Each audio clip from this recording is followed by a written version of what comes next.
Hello, everybody, and welcome to M&A Sports Talk. I'm Matthew Kaufman. That's Adam Rothschild, episode number 16. Unfortunately, we are going to be missing Aiden Roman here tonight. Adam, so much to talk about. NBA Finals have come to a conclusion. We are full middle of the season, really, in MLB, and the NFL training camp is soon to be underway. School's winding down. You're getting ready to go to college. And we also got a very special guest tonight, Brian McCormick. Brian, how are we doing tonight? I'm doing great. How about you? I'm great. I'm ready to talk about some sports. First, let's start with this. Adam, it's a Yankees team that, in all honesty, has looked really bad. You know, it's a team that has struggled offensively. The pitching hasn't been great. Herman gave up a bunch of runs last night on Friday night. They got a rain out on Saturday. They played a split doubleheader today.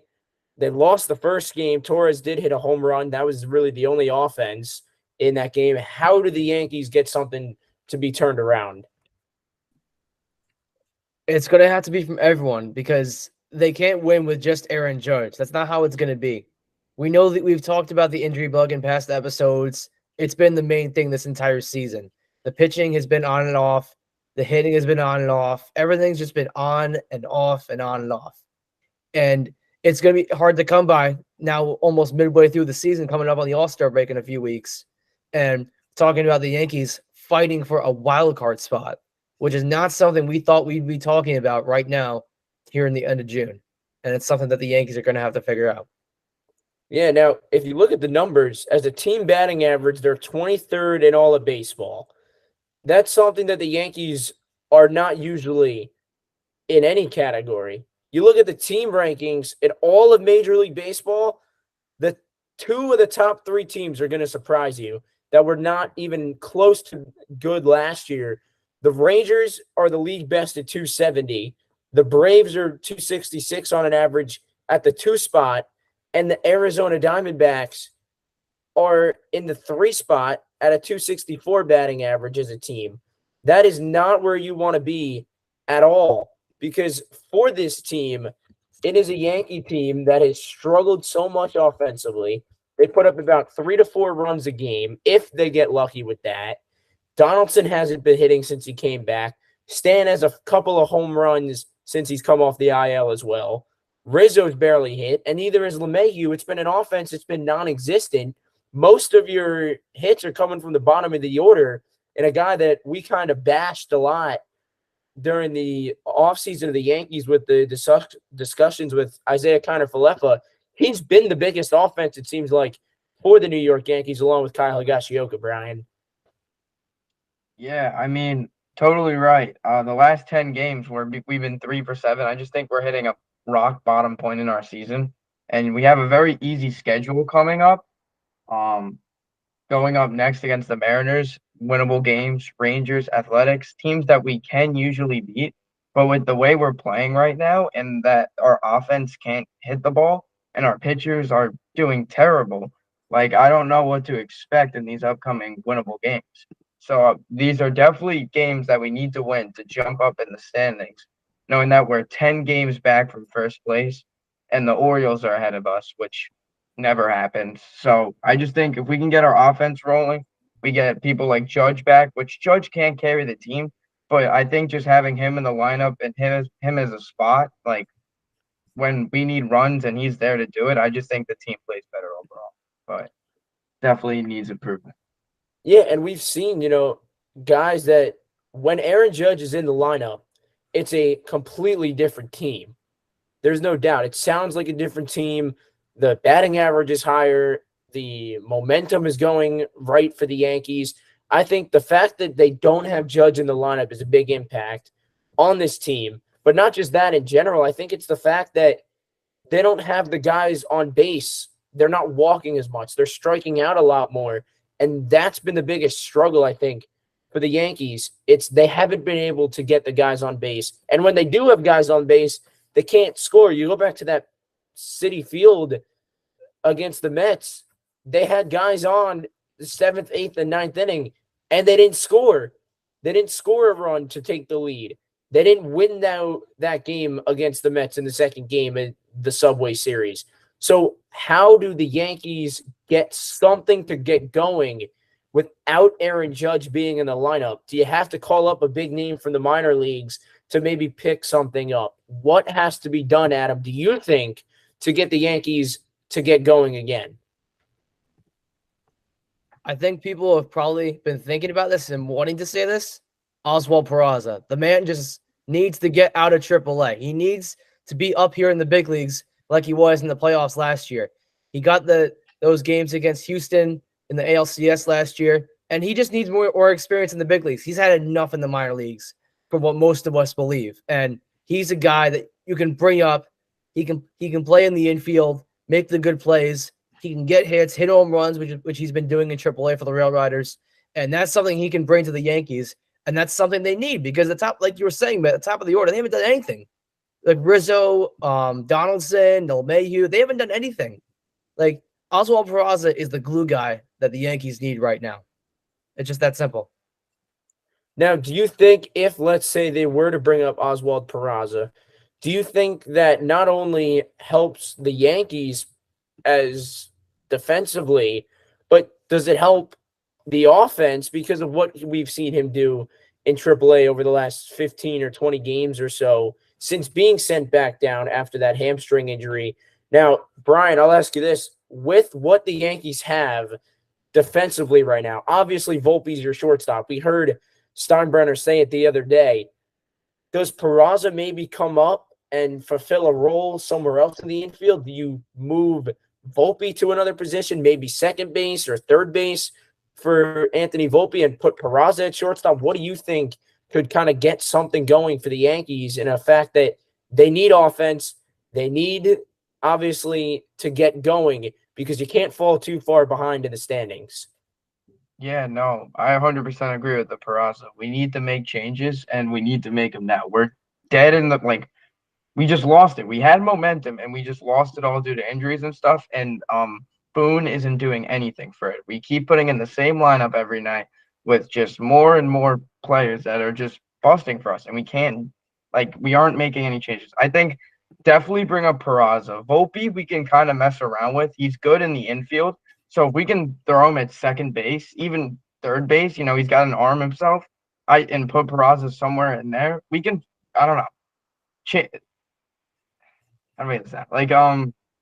We can really mess around with the lineup, but I definitely do think Peraza is definitely a player that we need to bring up, especially with our struggles. Positioning, we will definitely figure out, but I definitely think Peraza. Now, could you see maybe what this Yankee team has done so far? I mean, let's take a look at the numbers here. Gleyber Torres, he's batting .252. He has struck out 36 times. Anthony Rizzo has struck out 64 times. Volpe struck out 81 times. LeMahieu has struck out 65 times. That doesn't happen, with DJ LeMahieu. No matter what we talk about, DJ LeMahieu is not the guy that's going to sit there and strike out that amount of times. Now, and you mentioned this before, Brian, it's the same lineup they're putting out there. Aaron Boone has a different lineup, it seems like, just not based on the pitching that they're facing on the other side, but it's Gleyber Torres, it's Rizzo, it's Stanton. It's the same guys that are struggling that are constantly in the lineup. Now, don't get me wrong.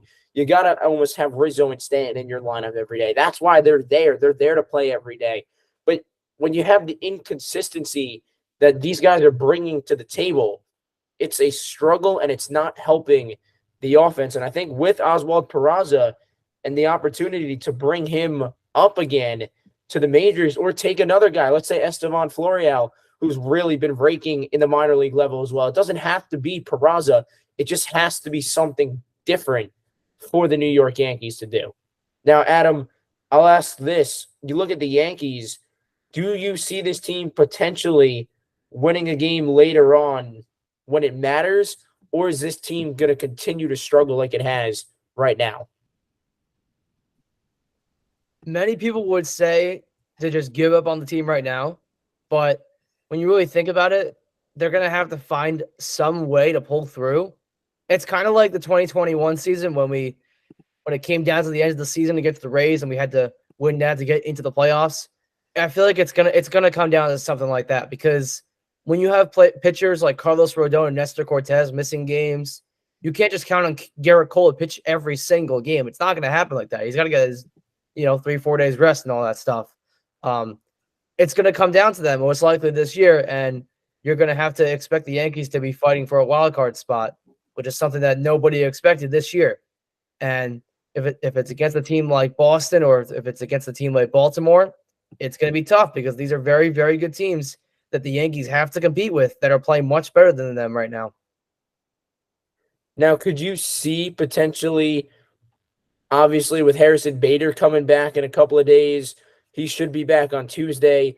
Brian, do you think that could help out this Yankee team in a way that, one, you get better defensively in center field, which the outfield, to be honest, has looked a lot better defensively, obviously with Aaron Hicks out, not on the Yankees. He's over in Baltimore now. But with Bader coming back, not only is it a better center fielder, it's a bigger bat in your lineup because we've seen what Harrison Bader has done, Brian, when in the Yankee lineup. They seem to win when Bader is there. So do you think him coming back Tuesday maybe could get something going for the Yankees, especially with these couple of home games coming up? Oh yeah, 100%. Bader brings the energy for the Yankees. You can see it when he plays. He plays with passion. He's always into it. And I mean, he's been a stud and given us great opportunities to win games, and we have won games with him. So I 100% think Tuesday, when we get him back, he'll definitely make an impact. And another player who I thought when we made a change, made an impact for a little bit was Billy McKinney. I mean, no one heard of him coming in, and he just started hitting right off the bat. So I think if we can definitely figure out where Peraza goes, when we make changes, good things happen. And I just think that's what's going to happen. We need to figure out the catcher situation, though. I mean, we have Higashioka and Trevino, who are, kind of rotating, but it's more Higashioka. And then we've dropped down Wardvet. I don't know how to pronounce his last name, but he came in and started hitting the ball. And I saw him before. I went to Florida for spring training. All the catchers, he was launching them like over and over and over again. He's a hitter, and we're looking for a catcher as a hitter, but we brought him down to AAA. For I forgot which roster move it was, but I think we need to figure out our catcher situation and consider Warbert because he has been a hitter for us, and we brought him back down. But I 100% think though Bader would definitely make a great impact going into Tuesday and maybe give us some wins. Now, looking ahead to what we have, obviously, let's take a look at the schedule. You got Seattle for 3, Tuesday, Wednesday, Thursday at home. Cole's going to pitch the first game against George Kirby. No official starter yet for Wednesday. The Yankees, though, are going to face Luis Castillo, which they have really struggled against in recent years. And go back to last year, remember when he was with the Reds, he started that game at home in Yankee Stadium, 7 shutout innings. 2 months later, he winds up going to the Mariners, shuts down the Yankees again. So he's a guy that the Yankees have struggled to hit against. And without Aaron Judge going to be in that lineup by Wednesday, this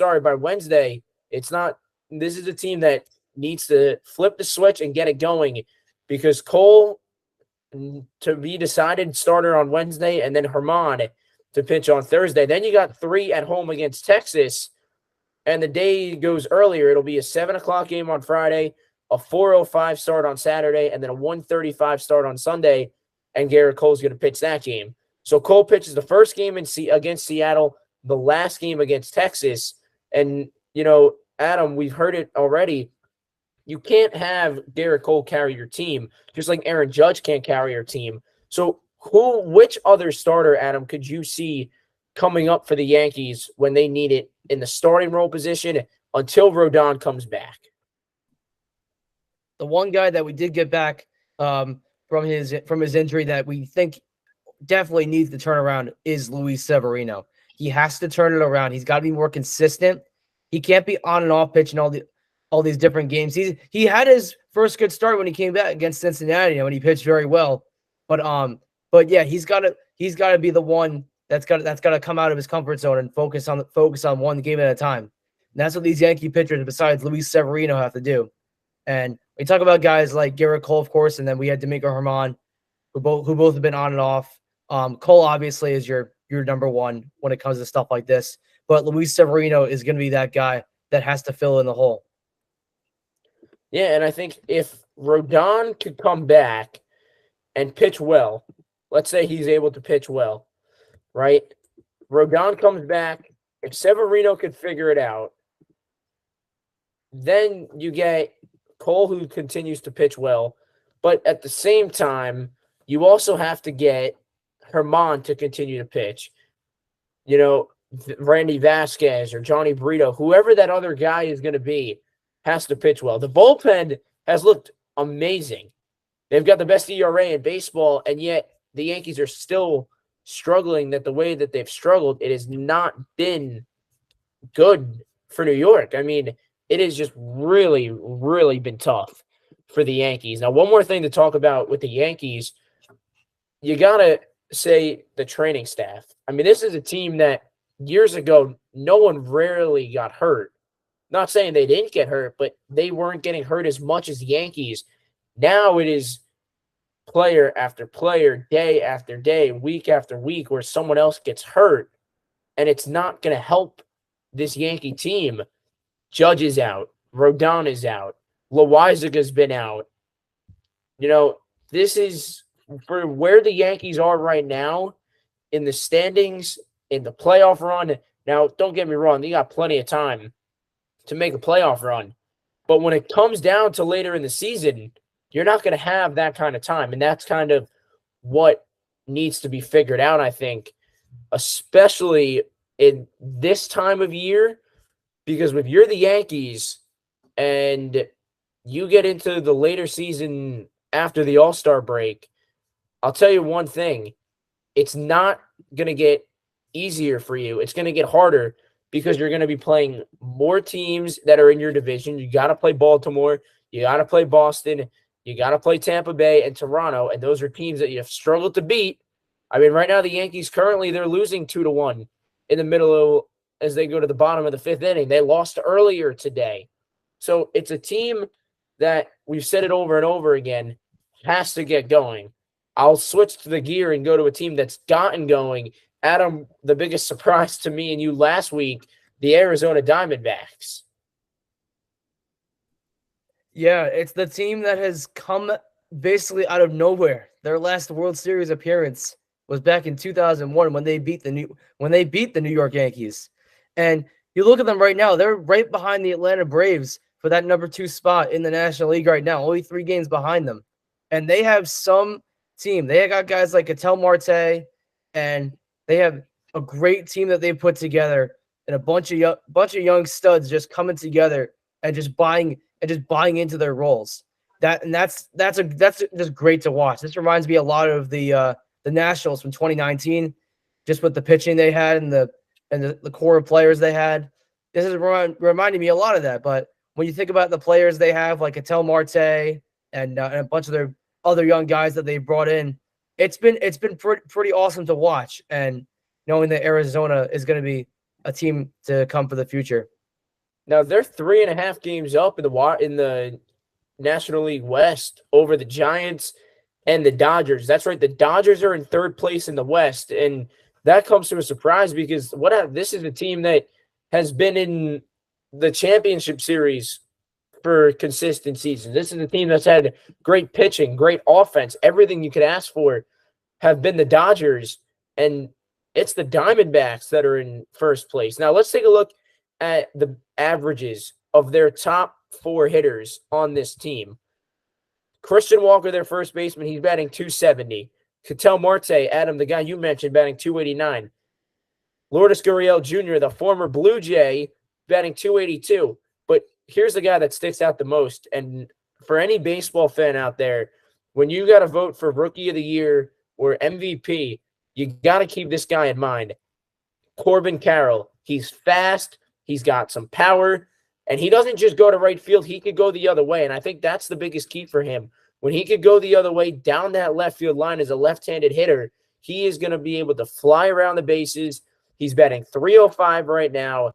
He's got an on-base percentage of .386. He's got 75 total hits this year. This team in its own has been extremely, extremely tough to beat. Zach Gallen with 8 wins, a 2.96 ERA. He's got 100 strikeouts, in 91 and a third innings pitched. It's been something that the Yankees haven't done that is a struggling team, and this is what a team that has not struggled in the Diamondbacks have done with the way that they have played. Now, another team, Adam, that we talked about last week that has really shocked a lot of people in the division that they've been in is the Texas Rangers. They got everything going right for them as well. And Brian, I know you could see this and what we have for the Rangers with the Diamondbacks and the Rangers. We talked about this last week, Adam. Also, these are two teams no one expected to be where they are right now. There's no doubt. If the Rangers continue to stay hot, Brian, do you see Texas in a division winner when it comes to late September? And do you see the Diamondbacks in the same spot in the division winner in the West? Yeah, no, definitely. The Rangers have been on fire lately. Their hitters have been hitting, and I mean, they've been just going up the division. You know, the Astros are currently sitting in third in the AL West. Unheard of. You thought maybe before the season they were also World Series contenders. But I mean, baseball has just been all over the place. And I think if they can keep up this same momentum, already up like 4.5 games over the Angels with the Rangers. And another team that came to mind when I was looking at the standings, the Cincinnati Reds. Like they were rock bottom beginning of the season. Now they're only half a game back from the Brewers for first in the NL Central. I'm not obviously the NL Central has their struggles, but I mean going from dead last and then jumping up to half a game back not much later is just a big improvement. So I think honestly, if these teams can keep up their momentum, they can 100% make these playoff spots and make spots that before the season we thought weren't even possible. Like I do think though, that these great teams before the season, the Yankees falling apart. It's a possibility that some of these great teams can't even make the playoffs, can't even go past the wild card. But I mean, baseball, that's the fun. That's how the sport goes, though. It can go all over the place. Um, but yeah, I think these low end teams on the rise can definitely make playoff spots that we thought couldn't happen. Now, you look at what the Rangers have done offensively. Leody Taveras, their center fielder, he's batting 302 right now. But let's go to guys that are batting over 300. That's a lot, by the way. There's about 7 names on this list. Marcus Semien, who's batting right now 279. Nathaniel Lowe batting 272. The rookie Josh Jung, third baseman, he's batting 278. Adolis Garcia batting 260. Jonah Heim batting 278. Leody Taveras, the one guy over 300, batting 302 we mentioned. And then Robbie Grossman, who's batting 280. This is a Ranger team with good pitching with Nathan Eovaldi, Martin Perez, and John Gray, their top 3 pitchers easily. Nathan Eovaldi has 9 wins. He leads the team in wins. He leads the team in ERA, and he leads the team in strikeouts. This is a Rangers team that has completely turned things around. Obviously, whatever was said about Texas last year has completely been changed because this team has done everything right that they've needed to do, and everything that should have been done has been done. And I think that's been the biggest key for Texas. And I'll tell you right now, the schedule that they have coming up this week, they got Monday, Tuesday, Wednesday in Chicago. But then they got the Yankees for the weekend, Friday, Saturday, Sunday. And the way the Yankees are playing right now, it's really been a struggle for New York. Detroit after, and then they got the Astros. So Texas right now is looking like a pretty good team in a pretty good spot. And obviously, you look at the teams right now. I want to ask both of you guys, who do you think is in the best position to win their division? Brian, we'll start with you. Who do you have winning right now? If you were to predict, who do you have winning the AL Central? That's the White Sox, Guardians, Tigers, Royals, and the Twins. Honestly, it's kind of a throw up. All the teams are close to each other. I haven't seen a team with a strong advantage, but I mean, right now, my early guess would probably be the Cleveland Guardians. Sorry.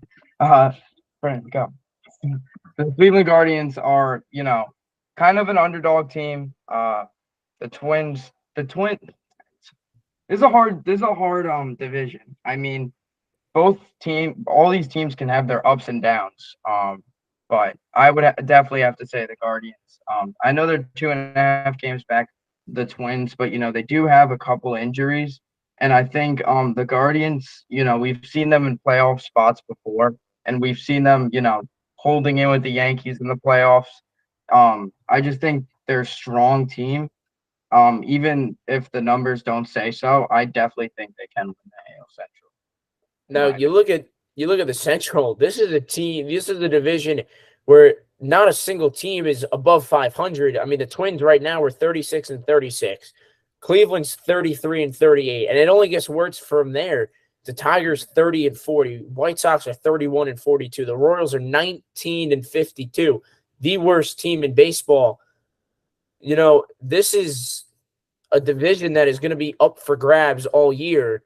And Adam, let's go about the National League teams. Which National League team do you think wins their division that was a surprise from last year? This is actually pretty tough. I think the NL West is definitely going to be a very close race. Obviously with the star power teams of the Giants, Dodgers, and Padres, and there in the middle with Arizona at the top. The NL Central is going to be very, very close. I would not be surprised if Pittsburgh takes a big jump and Milwaukee goes down to maybe the 2 spot. Because the Pirates are just we talked about this in a couple episodes ago about the Pittsburgh Pirates, how they were one of the most surprises in baseball this year when they were playing the Tampa Bay Rays a couple weeks back. And with some of the veteran guys they brought in, like Andrew McCutchen, and of course keeping I forget his name, but the guy they got the Yankees were interested in the offseason. Brian Reynolds. Yeah, Brian Reynolds, yep. So yeah, that's gonna be that. The NL Central is gonna be very close. I would say Pittsburgh win that. The NL East is always the entertaining one. I wouldn't be surprised if Atlanta wins it again, but you can't count out Miami. They're only a few games back. But obviously they have Jazz Chisholm's out right now still, and there's definitely some jumps that could happen there. The Phillies obviously have some injuries right now. The Mets are just struggling as they have been for the last few weeks. But they're getting Pete Alonso back, but that might help a little bit as well. So a lot of these divisions in the National League are very close. So we'll see what happens. All right. Well, before we get to our guess the player game that we have for you tonight, let's talk about another really big surprise. And this is in the National League, the NL Central. The St. Louis Cardinals, Adam, a team that has been on the rise in recent years. They're dead last in the NL Central right now at 29 and 43. They're 8.5 games back from the Brewers. This team has won 4 of their last 6. They have won 2 in a row. But compared to teams that are in their division, in the Cubs, that are kind of up and down, the Pirates, they're up and down, as you said. But the Cincinnati Reds and the Brewers, those two teams, the Brewers and Reds, are a half game of each other. The Cardinals are dead last. That is the first time in a while that it has been in that situation. So now let's get to the fun part. And that right now is going to be, of course, our new game. Adam, I played this with Aiden in a few episodes ago, and Brian, we're going to do this too. You're going to join us with this. We're going to go one at a time. We're going to start with you, Adam, but we are going to see if you could guess the player by their face. Now, this is how it works, though. It's a little different because you have to get a certain amount correct. Now, not only do you have to get a certain amount correct, if you get it wrong, it takes time away. So, Adam, you're the lucky contestant. You get to go first. You ready? I was born ready. All right, so I'm going to start it. Here we go. You got to tell me the player, and then you got a certain amount of time to guess. Here we go. Who is it? Trevor Bauer. Nice. Next. Roldis Chapman. 2 for 2. Is it Daniel Stump? No. Was it Jan Gomes. Jan Gomes? That's what it was. I knew it. That is 2. Kevin McCarthy. 1. Kevin McCarthy. No. Yeah, ran out of time on that one. But yes, it was. Who's this? That is Anthony Descalfani. I think. Correct. This guy. That is Miles Straw. We know him from Yankee Stadium pretty well, huh? That is Jurickson Profar. This is a tough one. It's not. Is it Evan Marshall? Evan Marshall. Oh, it went away. Hold on. It was. Okay. Yeah, kicked out of that. What the heck? All right, hold on.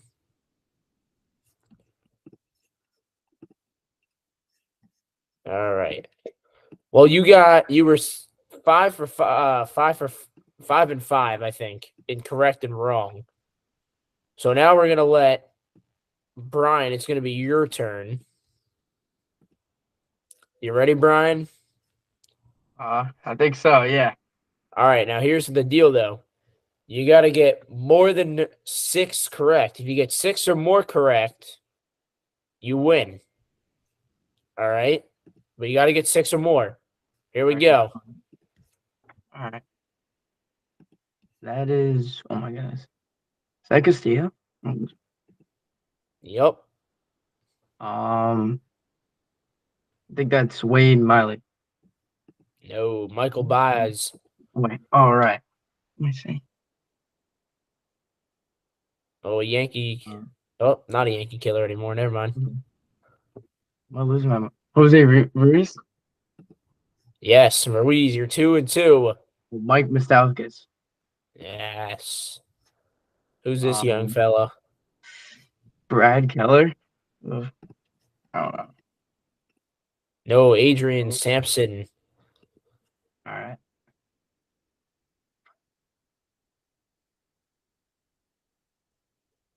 Oh my goodness. Jose Alvarez. I'm just taking a guess here. Edwin Jackson. All right. 2 more.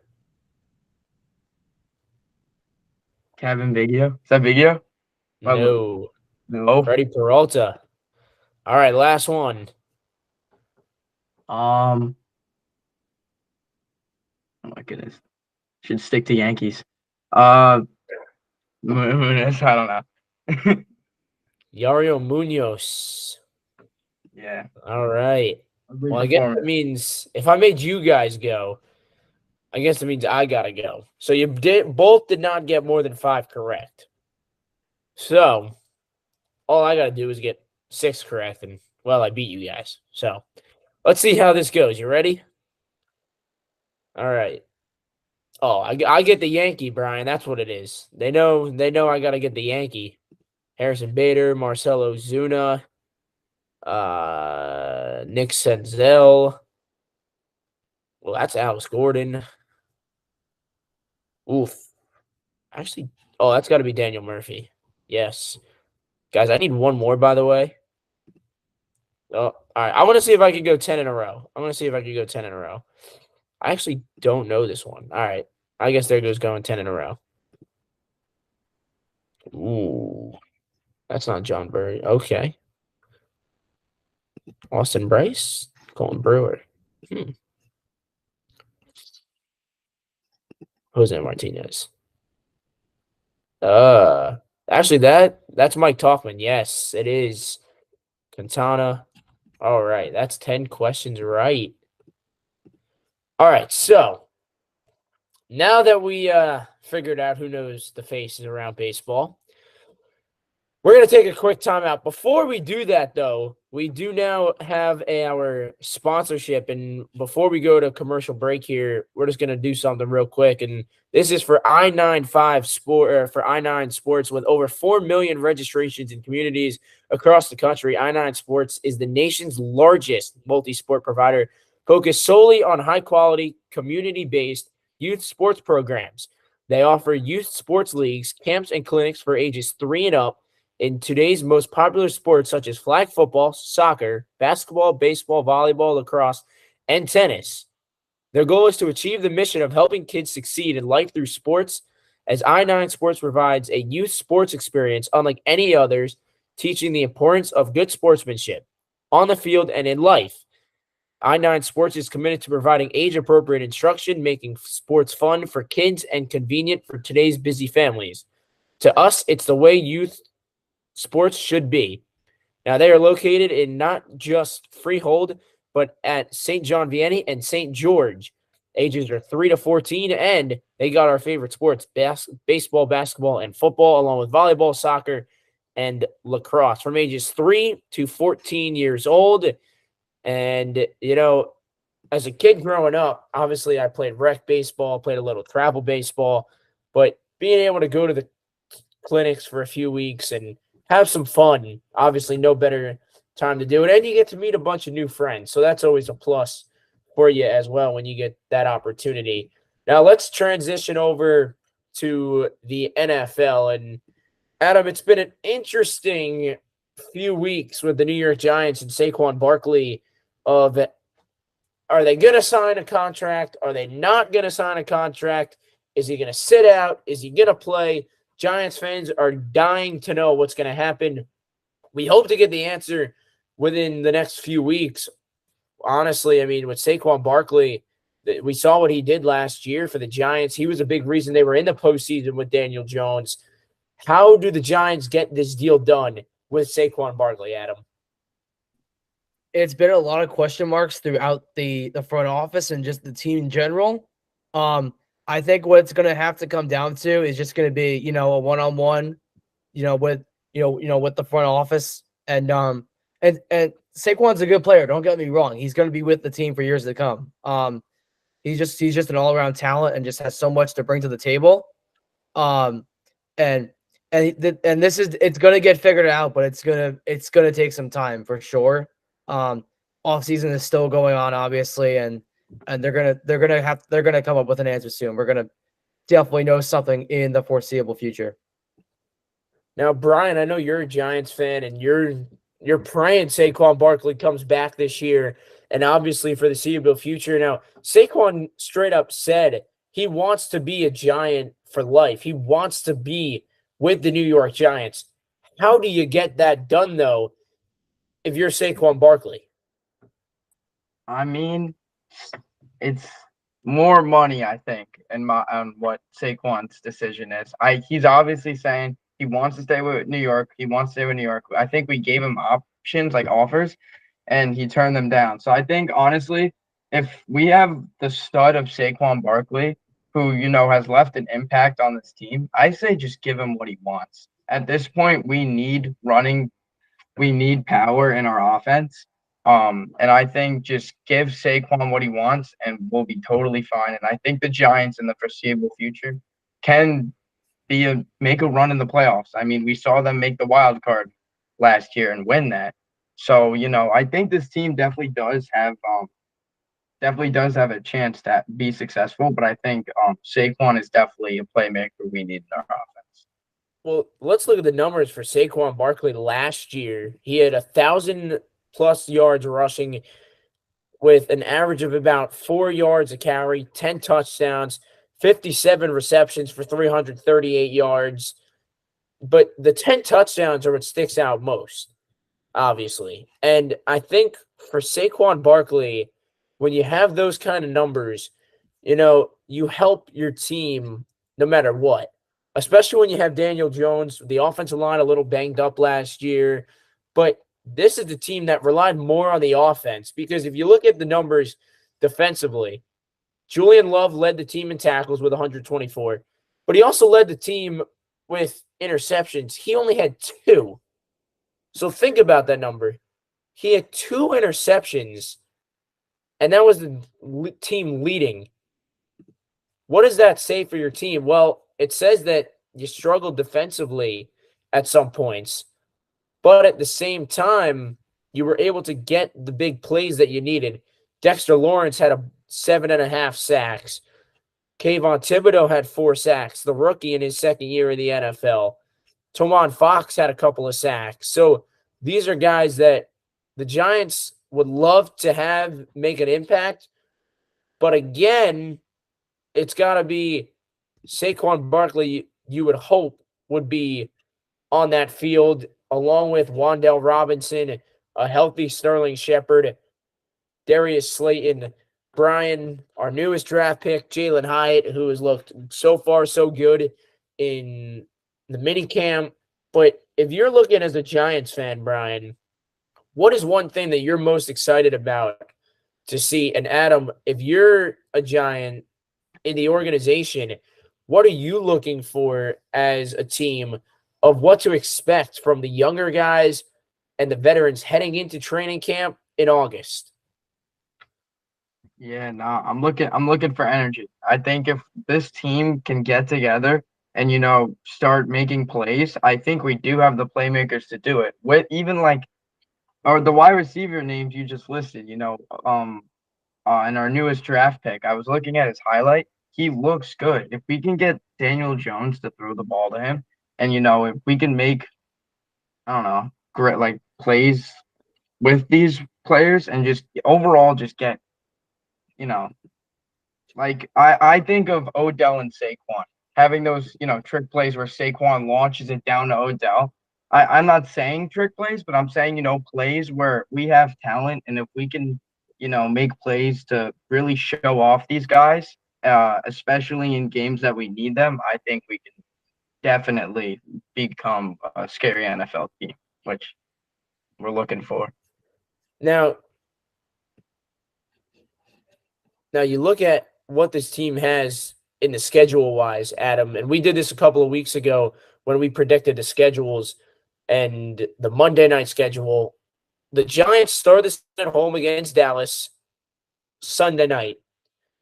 Week 3, Thursday night against the 49ers. Week 4 at MetLife against Seattle on ESPN. Then they got another Monday night game later on in the season, which is against the Packers.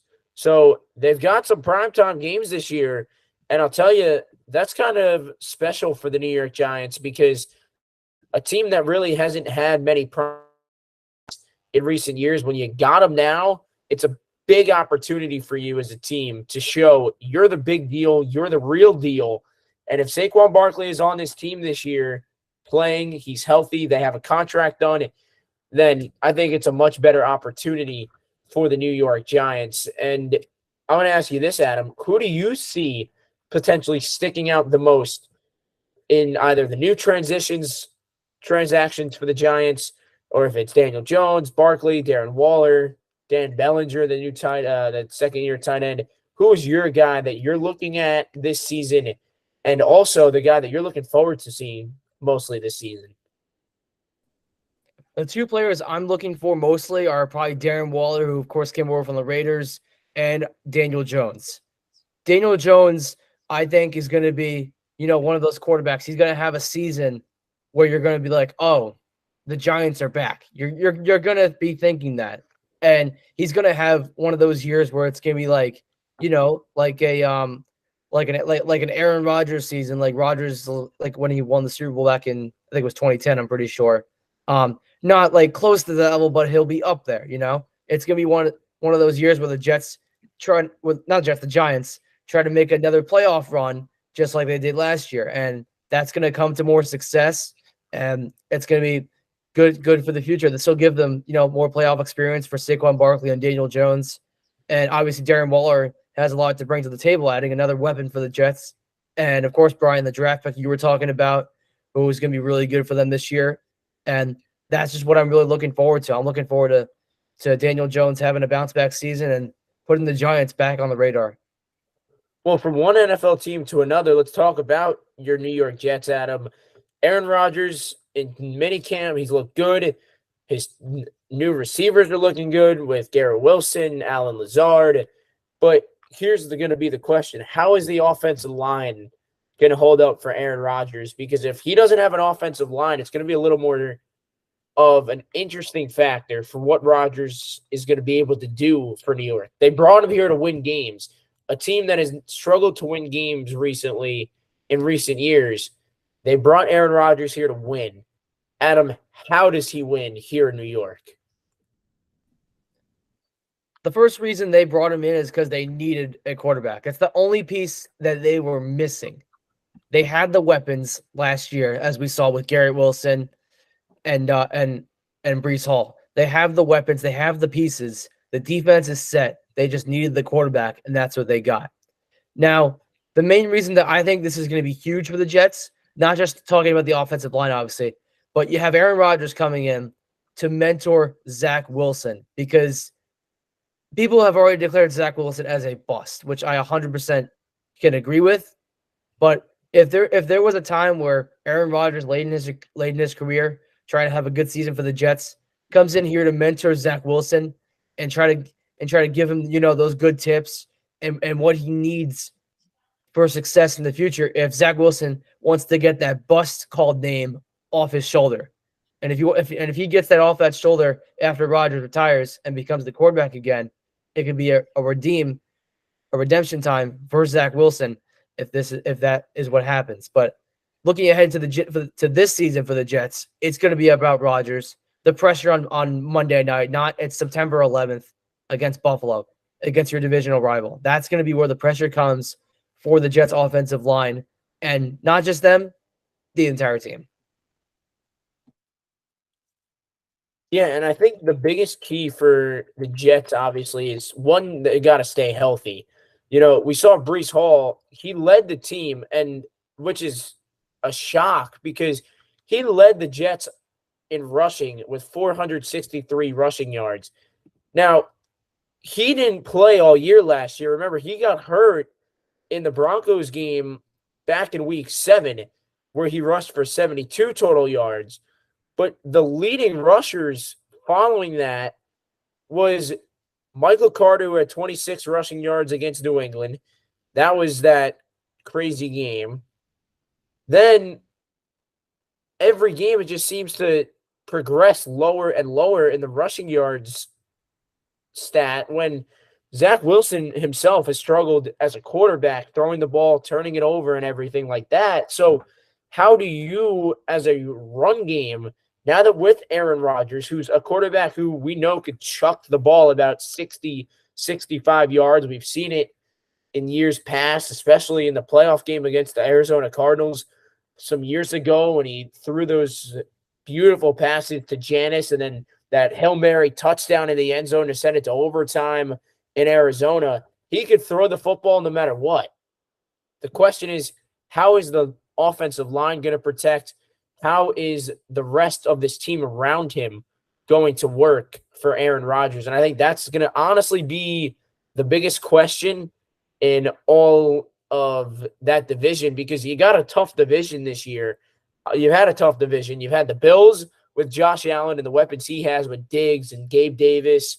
You got the Dolphins with Tua. You got Waddle and Hill over there. New England's still trying to figure things out. But if you're the Jets and Aaron Rodgers, this is the year to figure it out. You don't wait a year after Rodgers has already played one season in New York. This is the year you go and win. This is the year that you go and get your playoff spot. You go and beat the Bills. You go take first place in the AFC East. That's what Aaron Rodgers, I think, was brought to the Jets for. And you look at teams that around him for Aaron Rodgers, you saw the AFC East. But let's look at this AFC West division. Broncos, Chiefs, Raiders, and Chargers, Adam. This is a division that last year everyone saw it. Holy cow, this is going to be a really, really good division. It didn't turn out so much that way. The Raiders struggled, right?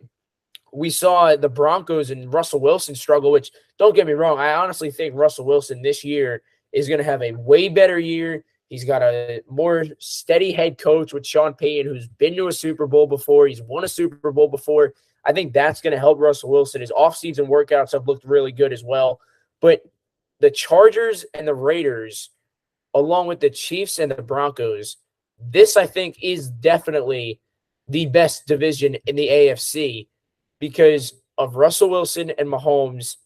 Now, hopefully, you get a healthy Jimmy Garoppolo when he comes back from the surgery of his foot. And you have Justin Herbert. I honestly, and Brian, I don't know what your thoughts on this are, but do you agree with the fact that this AFC West division could be the best in the NFL? Oh, yeah. No, AFC West has always been on the top of my list. Like, I think the power and, I think the Chargers are like a team that I think if I were to do like a bold Super Bowl picks next year, if Justin Herbert and Keenan Allen and all these receivers can get together, I think they're definitely Super Bowl contenders, which is like my bold pick. But I definitely think the AFC West like can easily be the best division in football. Just by the lack of talent and execution by some of these players on plays where they're needed. I definitely think though that the AFC West can rule the NFL if that's uh, Now, looking at one more thing before we head over to the basketball side of things, Adam, I know you've been itching to get this out of the way with the Denver Nuggets, but let's end things off on the quarterback battle in San Francisco. I was talking about this last night. The 49ers have a tough decision to make, obviously. I mean, Brock Purdy and Trey Lance are your two quarterbacks that you have to decide for if you're Kyle Shanahan. Garoppolo's out. He's in Vegas. He's probably somewhere at a casino right now. But Garoppolo was your starter. He got hurt. Lance was your starter. He also got hurt. Purdy came in. He won 6 games, took you to an NFC championship game where then he got hurt. So how do you kind of figure out, and I think the way that Brock Purdy played last night, and I was discussing this the other night at dinner with family, how does Brock Purdy keep his job as a starter, Adam? Because Trey Lance was the starter for week 1 last year. That was the plan for the 49ers. It was going to be Trey Lance. Garoppolo was not the starter. Lance gets hurt. Garoppolo became the starter. But if you're Brock Purdy, I think that you've earned the right to not be the starter, but to battle for the starting position. The battle for that position, I think, is already over. It's like been over since the playoffs last year when Brock Purdy just went off. And despite the injury against Philadelphia he had, he proved why he's a great quarterback in this league. He just, came out of nowhere and just showed the world that like you can do anything. You can do anything and nobody can stop you. And that's what he did. He proved that in the game against Seattle, of course. And that's why he's going to win this job. And he has the weapons. He's got Deebo Samuel, of course, and they've got their tight end as well. And they have a lot of good pieces over there in San Francisco. And we've said this for a number of years now. They've been in contention for Super Bowls for the past few seasons.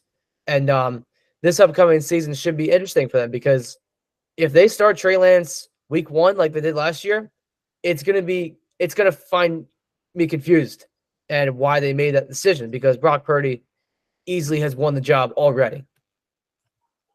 Now, you look at Brock Purdy's numbers, as you mentioned last year, he had in 9 games with the team, 1,374 passing yards, 13 touchdown passes, along with 4 interceptions, a QB rating of 65.6.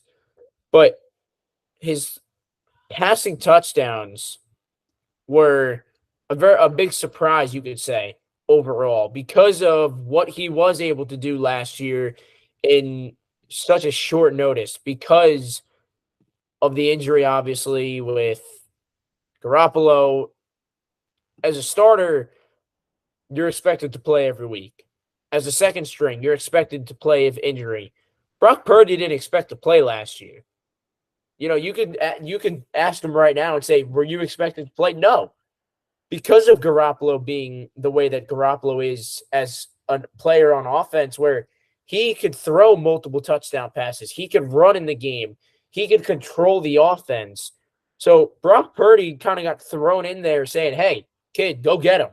His first NFL start, for God's sake, was against Tom Brady, a 7-time Super Bowl champion, multi-time MVP winner. That is not easy to do. Granted, they were in San Francisco. They had the crowd behind him. He had his family there. But you went in and beat Tom Brady in your first NFL start. And I think after that game, he was a little more settled down. Everything was going his way. But the rushing leaders in that game was Christian McCaffrey. Brandon Ayuk led the team in receiving yards. Jimmy Garoppolo obviously got the majority of the games with the passing yards at 2,437. But again, Brock Purdy, and I agree with you, Adam, here, I think that Brock Purdy does win the QB battle, but I think it's a little bit closer than a lot of people expect. So I think that's definitely going to come down to the wire. I think that's going to be a lot of fun to watch later on in the year. And as we get set to close things out, we got a little bit more to go with basketball coming up around the corner. One more time, a shout out to M&A Sports with over 4 million registration in communities across the country. It is the nation's largest multi-sport provider focused on the youth kids sports programs, including basketball, volleyball, baseball, soccer, lacrosse, and flag football for boys and girls ages 3 to 14 at a freehold St. John Vianney and St. George, Saturdays and Sundays on the weekends, of course.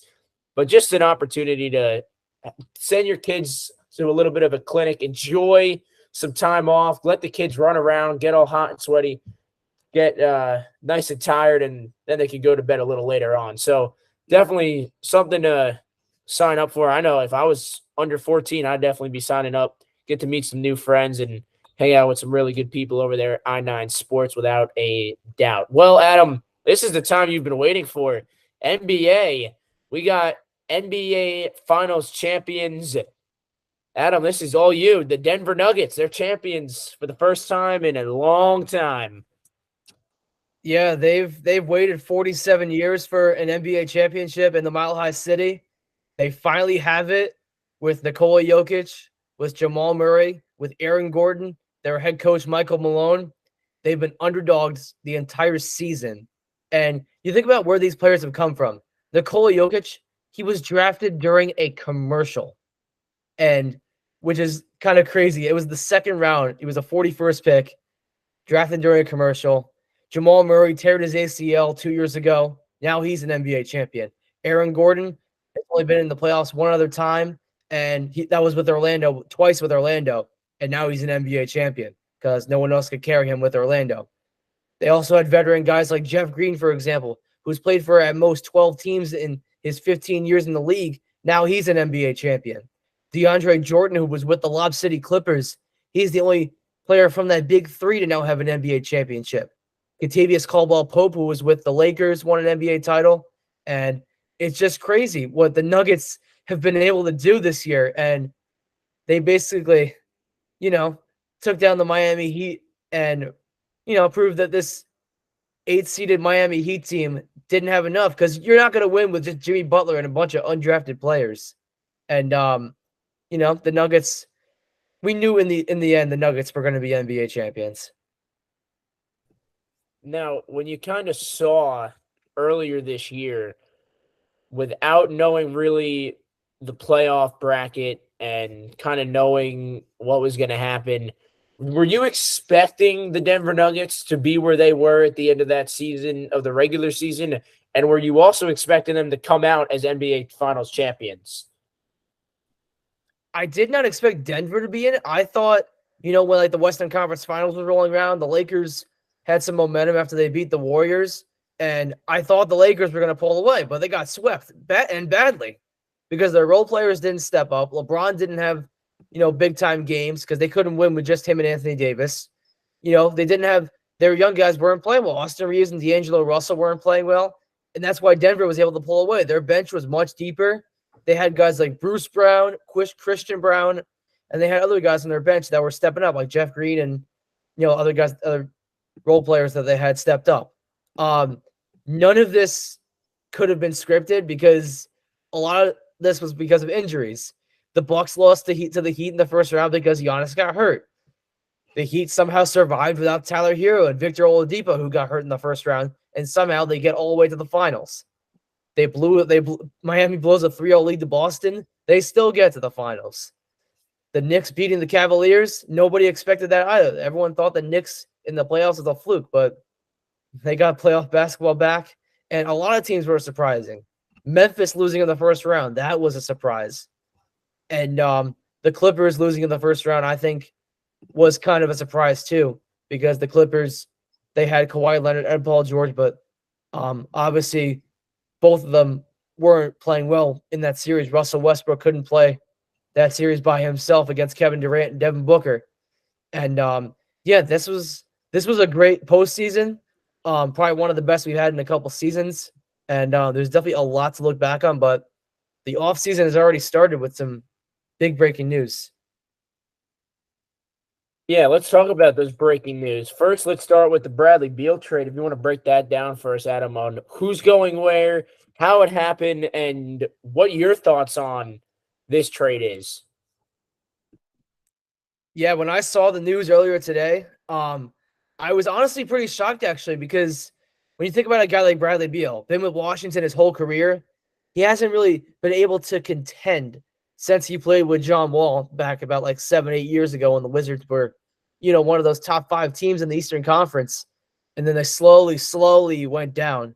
And the Wizards knew that there would be a time where Bradley Beal would want to play with a contender. And right now is the time. And I did not expect Phoenix to be the place. The other team that was talking to them was the Miami Heat, just coming off of their NBA Finals loss. Many people thought Miami might pull something off, but the Phoenix Suns were quick to the trigger, and they sent away Chris Paul, Landry Shamet, a few second-round picks, and pick swaps to go with that, going back to the Wizards. Now, Chris Paul is not expected to stay with Washington.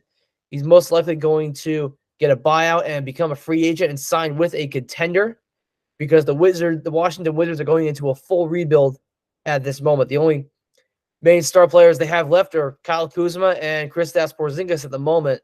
But for the Phoenix Suns, they still have a lot more to do. Obviously, they made a coaching change with Monty Williams heading to the Detroit Pistons. Frank Vogel is the new head coach in Phoenix, who coached the Lakers for a couple of years, and he also coached Orlando, and he coached the Indiana Pacers for a number of years as well. So that new big three in Phoenix with Bradley Beal, Kevin Durant, and Devin Booker should be very interesting. And another thing the Suns did get lucky with, they did not give up DeAndre Ayton in this trade, which was huge for sure.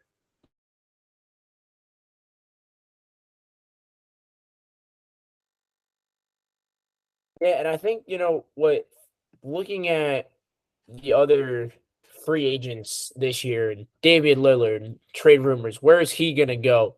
The whole thing with John Morant, is the Warrior dynasty officially come to an end with Curry and Thompson and Green? Where does this all end? And I think with what the draft is coming up with in a couple of weeks, the biggest thing, a couple of days actually, on the 22nd, this coming Thursday, but the Spurs, the Hornets, the Blazers, and the Rockets, the Pistons, those are your top 5 picks. Okay? Now, Victor, I'm going to try to pronounce this. Wembanyama, I think. I don't know if I pronounced that correctly. Brandon Miller, Scott Henderson, and Amen Thompson are your top 4 best available players. Now, without a doubt, I could totally see the Spurs obviously picking the best available, and I think that would be Victor Wembanyama. But at the same time, it could be the surprise. We've seen NFL draft picks pick a surprise. We've seen the MLB, the NHL, all different surprises have come in that form. Now, do I think that it is going to be a surprise? No. I think that the Spurs know who the best available is, and I think that's who they go with, and I think that'd be the best decision of what they do because, I don't see any other reason why you pick anybody else. Okay. And I think the best part of the NBA draft and the lottery is to get the chance at the first overall pick. And with the first overall pick, you got to pick your best available. If you don't pick the best available, then I don't know why you bother having the first pick. You might as well trade it away to someone else. So definitely some, hopefully, fingers crossed, they get where they want to get. And, you know, whatever it is, it is. But one thing before we go, Adam, we got to talk about this. John Moran. Do you agree or disagree with the punishment of the 25-game suspension? Do you think it should be less? Do you think it should be more? What are your thoughts on that whole situation with the Grizzlies and Moran, the league office? What's going on with that? Well, it's been a lot with John Morant. He's just been trying to like figure himself out, but it's really on him because he's ruining, his reputation. And now he's gonna have financial losses around close to $50 million at this point because he's done this incident twice now. And there was a talk about the Grizzlies players trying to tell everyone that the gun that he used in the second Instagram live was a fake gun. But I don't know why you wouldn't believe that because it's just stupid things that he's doing. It's just, he's ruined his reputation, and he sat down with Adam Silver and Jalen Rose, who of course is on the NBA on ESPN. And the fact that we have to, talk about gun violence and just like, NBA players bringing that, that thug mentality back into the league, which hasn't really been a thing since, like Allen Iverson, because when we talk about a guy like Allen Iverson, that's what he was all about. He was like a renegade type player. That's how he was when he, first got into the league, and then he had to figure himself out, and he was able to do that. This might be the same situation with John Morant, just trying to like figure it out. I feel like everyone was just mocking Memphis, after they lost in that first round series to the Lakers. I feel like John Morant felt like he might have had to just like get out of his comfort zone, just, but he just didn't know which way to do it. He just decided to choose it on violence, and that's just not the right way to go about it. And the suspension should not be 25 games. It should not be. It should be at least 50 or like the entire season, because he needs to take some time, figure himself out. The Grizzlies are going to have to go on without him for a while, and John Morant needs to realize I got to figure this out. I need to figure out what's best for me, what's best for the team, and what's best for the community, because John Morant's a great player. He's a superstar talent. We know that. And we know what he's capable of. He just needs to prove that he's a person that knows to make right decisions, and he hasn't done that yet. Yeah, I think you're 100% right. I think, honestly, in my opinion, if I was the league office and the commissioner, I'm saying that's it. You're definitely suspended right now. You're not playing next season. You're out for the entire season. I don't care what it was. If it's a fake gun or a real gun, you shouldn't be doing that. You're an NBA player. You're here to do your job in the NBA. You're not here to mess around on social media. That's what gets athletes in trouble. That's what gets athletes suspended. It gets their contracts taken away, revoked. They lose money. They lose fame, whatever it is. If I'm the Grizzlies, I don't even let them play. Okay, the league gave him a 25-game suspension. Oh, well. Oh, well. I think that you have to, for him to learn the lesson, to keep where he is right now, I think you have to suspend him the whole season. And I think he shouldn't touch the court unless it's on his own. He should not be with the team. He should not touch the court. This is not one time it happened. It's now twice this has happened with Ja. All right? It's ridiculous. It should not be happening. And it shouldn't be happening with a guy with this much talent. John Morant could be an MVP type of player. When you go waving whatever, okay, it's ridiculous. Why? Go post a highlight video and get 1 billion likes or 1,000 million likes. You're not going to do it with a fake gun. I mean, it's honestly, as a professional athlete, it's ridiculous, So I don't agree with what he did, and I don't think anybody ever obviously should do that. I think it's, again, absurd the way that he did it and what he did and how we went about it. But, obviously, we're not the commissioners. We don't get to decide the suspensions. But if you ask me and I'm the commissioner, I'm telling you, I don't think he touches the court. Well, anyway, on that note, that's going to wrap things up for us here on M&A Sports Talk, episode number 16, live on YouTube. Big special thanks to Brian, who came and joined us earlier in the episode. Don't forget, go on Instagram and check out the Bronx Bombers Network. Also, while you're there, hit that follow button of M&A Sports Talk for all recent news of around baseball, football, and basketball. And a big special thanks to our newest sponsor, I9 Sports. Again, with 4 million registrations in communities across the country and the nation's largest multi-sport provider focused on the youth kids from ages 3 to 14 with the best sports of all: basketball, volleyball, baseball, soccer, lacrosse, and flag football right here in Monmouth County. Well, that's going to do it for Adam Rothschild. I'm Matthew Kaufman saying so long on episode number 16 of M&A Sports Talk. Enjoy the rest of your night, and a special shout out for all the fathers out there. Hope you enjoyed your day on this Father's Day edition of M&A Sports Talk. So long.